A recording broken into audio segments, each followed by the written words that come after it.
अस्सलाम वालेकुम वरहमतुल्लाहि वबरकातुहू। हमारे अजीज भाइयों और बहनों, आज का नया टॉपिक है कुरान मजीद के बारे में। जी हाँ, कुरान मजीद की अजमत और फजीलत के बारे में आज मैं बात करने जा रही हूँ। उनसे पहले आप जितने भी हमारे दोस्त अहबाब देख रहे हैं हमको, उन सबसे एक सवाल करना चाहती हूँ मैं। क्या आप लोग कुरान मजीद को आखिरी वक्त कब पढ़े थे? आप अपने दिल पर हाथ रखकर या फिर यकीन से सही और हकीकत ध्यान कीजिए। मैं किसी से गिला शिकवा नहीं करती हूँ, बट एक सवाल पूछती हूँ जो मेरा हक है पूछने का आप सभी से कि आप लोग आखिरी वक्त ध्यान कीजिए कि कब कुरान मजीद पढ़े थे। जी हाँ, सवाल करने का मकसद यही है कि आप लोग कुरान मजीद को भूल चुके होते हैं। पढ़ना तो सब जानते हैं बट पढ़ते नहीं हैं। मेरी आप सभी से यही गुजारिश है कि आप लोग कुरान मजीद को पढ़ने की कोशिश कीजिए। जानने से नहीं होगा मेरे दोस्त, उसको पढ़ना होता है और उसको समझने की कोशिश कीजिए आप लोग। आज हम आप सभी को उन सभी अहादीस के बारे में बात करने जा रही हूँ जिसको हमारे हुजूर पाक सल्लल्लाहु ताला अलैहि वसल्लम पढ़ा करते थे और इरशाद फरमाए हैं। बहुत ज़्यादा तो मैं नहीं बता पाऊंगी क्योंकि वीडियोस लंबी हो जाती है और आप लोग देखते नहीं होंगे पूरी वीडियोस, इसलिए मैं छोटा छोटा पार्ट करके आज एक पार्ट मतलब पहला पार्ट बना रही हूँ मैं। और इंशाल्लाह हुआ ताला अगर आप लोग पढ़िएगा और इसके बारे में कमेंट कीजिएगा प्यारा सा, तो मैं फिर इसी का दूसरा पार्ट यानी दूसरे अहादीस आप लोगों तक शेयर करूंगी। तो आइए अभी जितना है उतना बताने जा रही हूँ, ठीक है। कुरान पाक की फजीलत और अजमत के बारे में बात कर रही हूँ। देखिए, पहला है अहादीस, जो हदीस हम बताने जा रहे हैं वो ये है। हमारे नबी करीम सल्लल्लाहु ताला अलैहि वसल्लम ने इरशाद फरमाया है कि कुरान मजीद को पढ़ा कीजिए। जी हाँ, कुरान मजीद को पढ़ा कीजिए इसलिए कि ये क़यामत के दिन अपने पढ़ने वालों से शफाअत करने आएंगे। अब बताइए कितनी प्यारी बात कही है। हमारे हुजूर पाक सल्लल्लाहु ताला अलैहि वसल्लम ने इरशाद फरमाया है, यानी अपनी उम्मत से बोले हैं, कहे हैं कि आप लोग कुरान मजीद पढ़ा कीजिए क्योंकि आपके आखिरत के दिन आपके पढ़ने का जो अजर होगा उनकी वजह से पढ़ने वाले को शफाअत करने आएंगे। ये तो सब चाहते हैं मेरे भाई, ये तो सब चाहते हैं कि मेरी भी शफाअत हो आखिरत के दिन, मेरे भी जो फजीलतें हैं जो सवाब हैं वो करने का हमको भी फरिश्ता आए और हमें सहारा बन के खड़े रहे कि हाँ ये बंदा मुझे पढ़ रहा था और कुरान मजीद पढ़े थे। इसलिए आप सभी से यही गुजारिश है कि आप लोग कुरान मजीद पढ़िए। हर कोई चाहता है मेरे दोस्त कि मेरी बख्शिश हो जाए क़यामत के दिन, मेरी शफाअत हो, मेरी तारीफ हो कि हाँ ये बंदा पढ़ते थे और इनकी बख्शिश कर दिया जाए। जी हाँ, और आप अंदाज़ा कीजिए कि कुरान मजीद जिसकी शफाअत करे क्या वो कभी जहन्नम में जा सकते हैं? क्या उनको जन्नत में जाने से कोई रोक सकता है?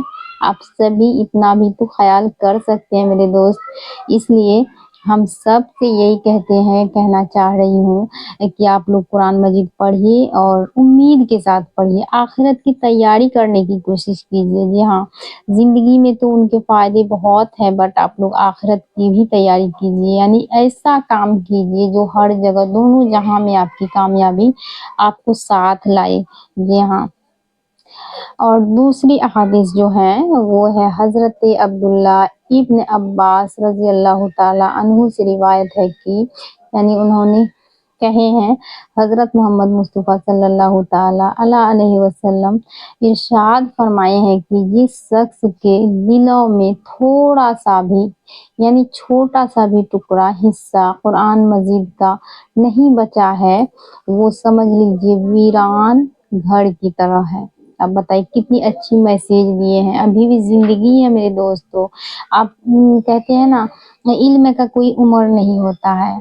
تو آپ لوگ جو بھی ہیں جہاں بھی ہیں، اگر جس کی ممی یا ابو ان کو قرآن مجید پڑھنے کا ابھی بھی شوق ہے، کچھ الفاظ سیکھنا چاہتے ہیں تو وہ اپنے اولاد سے سیکھ سکتے ہیں۔ بتائیے کتنی بڑی سندیش دیے ہم کو، میسیج دیے ہیں کہ جو بھی بندہ کے اندر یعنی ان کے دلوں میں قرآن مجید کی تھوڑی سی بھی حرف یعنی الفاظ ان کے دل میں نہیں ہے، چھوٹا سا بھی ٹکڑا، چھوٹا سا بھی جگہ کے برابر ان کو یہ پتا نہیں ہے کہ قرآن مجید ہوتی کیا ہے، تو ان کا زندگی سمجھ لیجیے کیا ہے، ایک ویران گھر کی طرح ہے۔ اب آپ سوچ سکتے ہیں، اندازہ لگا سکتے ہیں، زندگی میں بہت کچھ دیکھے ہوں گے آپ لوگ، ایک ویران گھر کیسا دکھتا ہے۔ اگر آپ کے سامنے ویسا کچھ دکھ رہا ہوگا تو آپ اندازہ لگا سکتے ہیں کہ ویران گھر کس کو کہا جاتا ہے۔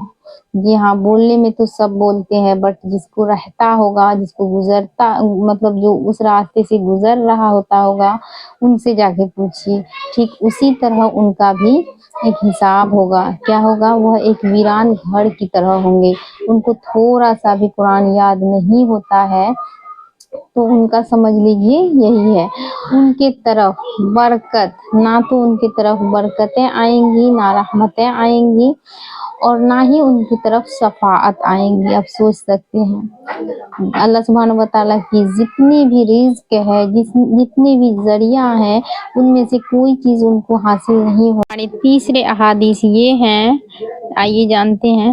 حضرت عبداللہ ابن مسعود رضی اللہ تعالیٰ عنہ سے روایت ہے کہ رسول اللہ صلی اللہ تعالیٰ علیہ وسلم نے ارشاد فرمایا ہے کہ ایک حرف بھی اگر پڑھا ہے کوئی بھی بندہ، کوئی بھی ابن آدم کے اولاد اسلام کو ماننے والے، ان کو ایک نیکی ملے گی۔ ایک نیکی کا اجر جو اللہ سبحانہ وتعالیٰ دیتے ہیں وہ 10 نیکیاں بن جاتی ہے اللہ سبحانہ وتعالیٰ کے یہاں۔ اور پھر حضور پاک صلی اللہ تعالیٰ علیہ وسلم فرماتے ہیں کہ میں یہ نہیں کہتا ہوں کہ ایک نیکی آپ کی ایک ہی رہے گی، بٹ ایک نیکیاں کا جو اجر ہوتے ہیں وہ 10 ہو جاتے ہیں۔ اور اللہ سبحانہ وتعالیٰ کہتے ہیں کہ آپ کو یہ نہیں کہتے ہیں کہ الف لام میم ہی ایک حرف ہے، ایک الفاظ ہیں، جی نہیں، ان کے جتنے بھی حرف لگے ہیں اس میں، جیسا کہ 3 حرف لگے ہیں تو ان کے فرسٹ کا جو ہے پہلا الف، ان کی نیکیاں 10 ہو جاتے ہیں، اور لام کی نیکیاں 10 ہو جاتے ہیں، اور میم کی نیکیاں 10 ہو جاتے ہیں۔ تینوں ملا کے اگر آپ اندازہ لگا سکتے ہیں تو 30 نیکیاں ہوتے ہیں۔ جی ہاں، الف لام میم ایک حرف ہے، جی نہیں، الف لام میم، الف الگ ہے، میم الگ ہے، اور لام الگ ہے، ان سب کے 30 نیکیاں ہو جاتے ہیں۔ اور جو چوتھی یہ ہے احادیث ہے وہ یہ ہے کہ حضرت عائشہ رضی اللہ تعالیٰ عنہ سے روایت ہے کہ یا رسول اللہ صلی اللہ تعالیٰ علیہ وسلم جو ارشاد